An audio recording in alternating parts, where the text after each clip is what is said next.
On the 3rd of September 2009, Private Gavin Elliot was fatally wounded after being shot whilst on foot patrol in the Helmand province of Afghanistan. Despite the best efforts of his platoon to remove him from the scene by helicopter, his injuries were too severe and he passed away en route to hospital. Struggling with the grief of her son's death, Jayne has enlisted the help of the Speakmans in order to help her move forward with her life. So Jayne, tell me what type of things you currently can't do.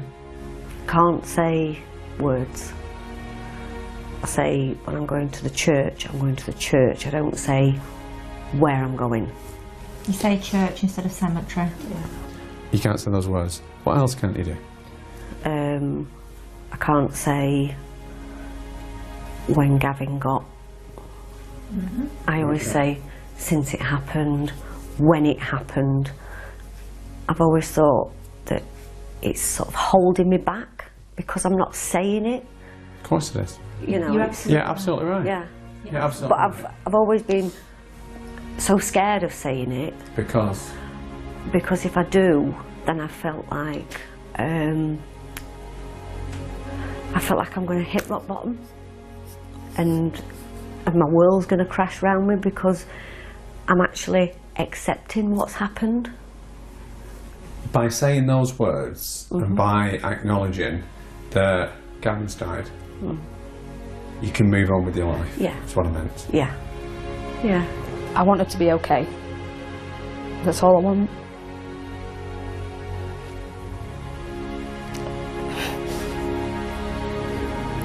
I just want her to be able to lead a normal life. That's it. That's all I'm really bothered about.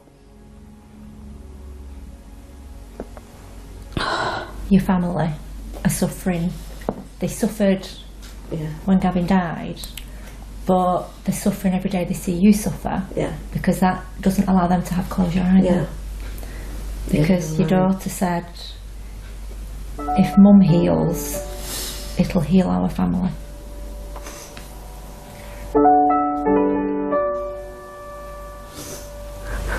I know I can't let go. It's easy to just plod along in life, you know,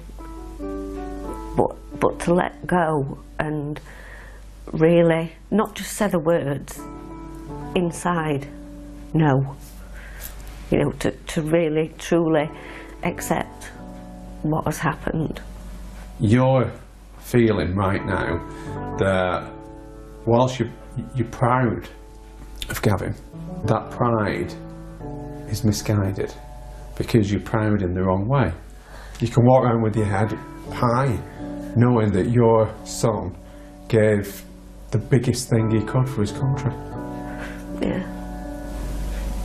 I just didn't want him to know. But he did. Tell me what happened on the 3rd of September. What did your son do? He got shot. And what did he do for his country?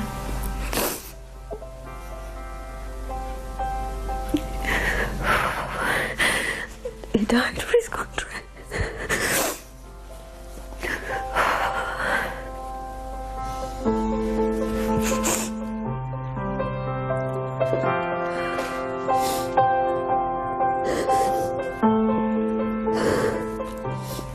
I can't believe I said it.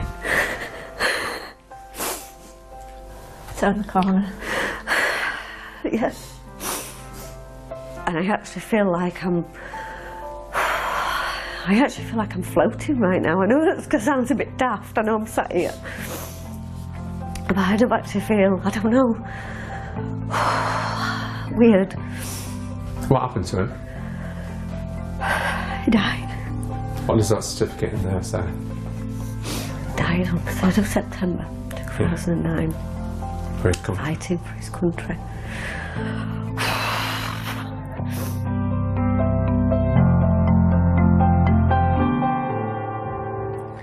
Nik and Eva join us now alongside Jayne, and that is a tough watch for everybody to see that, especially for you watching it back. And you've been incredibly brave to do this, especially on telly. And you thought you were doing the best thing. You thought you were protecting your family. Yeah, I did. Yeah. It turns out it was the other way around. Yeah. They were all protecting me, but I'm a mum. Yeah. What mums do.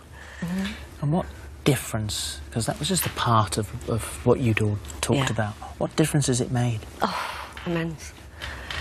The fact that I can, I know it sounds really silly because it's just words, but it isn't.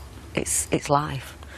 The fact that I can say, Gavin died, it's like I've been released. Yes. Yeah.